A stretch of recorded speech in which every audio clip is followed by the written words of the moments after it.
സഭാപ്രസംഗകൻ 11:9. യുവാവേ, യുവത്വത്തിൽ നീ സന്തോഷിക്കുക. യൗവനത്തിന്റെ നാളുകളിൽ നിന്റെ ഹൃദയം നിന്നെ ആനന്ദിപ്പിക്കട്ടെ. ഹൃദയത്തിന്റെ പ്രേരണകളെയും കണ്ണിന്റെ അഭിലാഷങ്ങളെയും പിൻചെല്ലുക.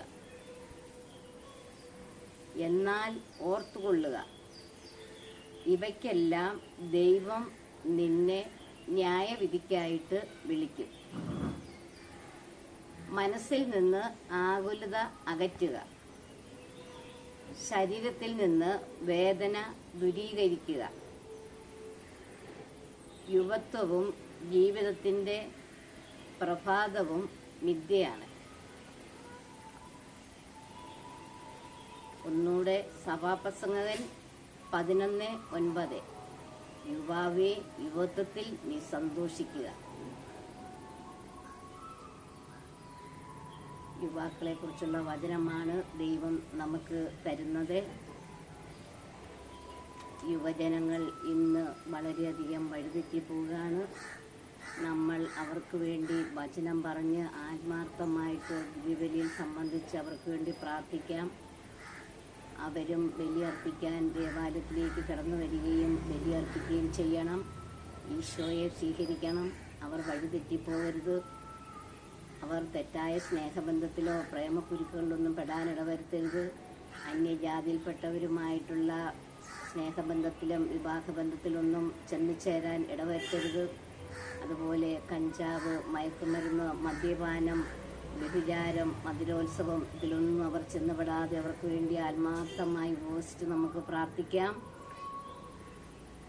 അതുപോലെ ജെറമ്യ 1:5 കർത്താവ് നമ്മളോട് സംസാരിക്കുന്നത്, മാതാവിൻ്റെ ഉദരത്തിൽ രൂപം നൽകുന്നതിന് മുൻപേ നിന്നെ ഞാൻ അറിഞ്ഞു, ജനിക്കുന്നതിന് മുൻപേ നിന്നെ ഞാൻ വിശുദ്ധീകരിച്ചു, ജനതകൾക്ക് പ്രവാചകനായി ഞാൻ നിന്നെ നിയോഗിച്ചു.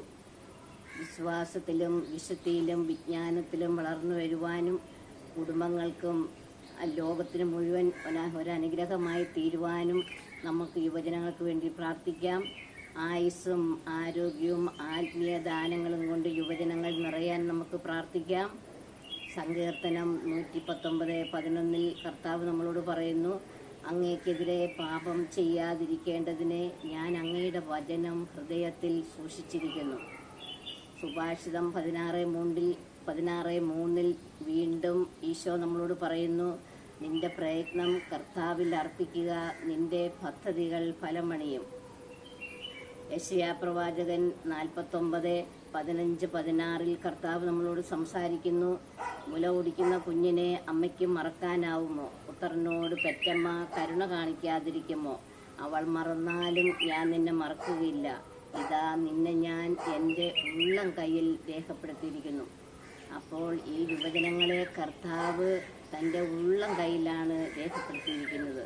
സുഭാഷിതം 13:1 കർത്താവ് നമ്മളോട് പറയുന്നു, വിവേകമുള്ള മകൻ പിതാവിൻ്റെ ഉപദേശം കേൾക്കുന്നു, പരിഹാസകൻ ശാസനത്തെ അവഗണിക്കുന്നു.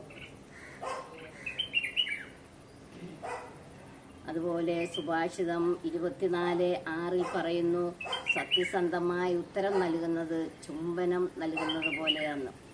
അപ്പോൾ യുവജനങ്ങളെ നമുക്ക് ചേർത്ത് വെച്ച് ഈ വചനങ്ങളെല്ലാം പറഞ്ഞ് നമുക്ക് യുവജനങ്ങൾക്ക് വേണ്ടി പ്രാർത്ഥിക്കാം.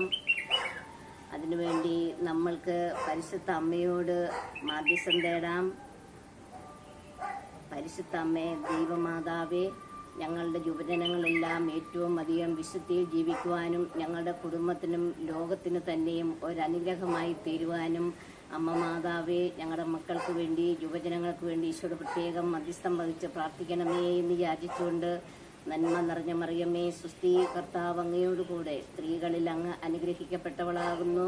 അങ്ങയുടെ ഉദരത്തിൻ ഫലമായി ഈശോ അനുഗ്രഹിക്കപ്പെട്ടവനാകുന്നു. പരിശുദ്ധ അമ്മേ, തമ്പുരാന്റെ അമ്മേ, പാപികളായ ഞങ്ങൾക്ക് വേണ്ടി ഇപ്പോഴും ഞങ്ങളുടെ മരണസമയത്തും തമ്പുരാനോട് അപേക്ഷിക്കണമേ. ആമേൻ.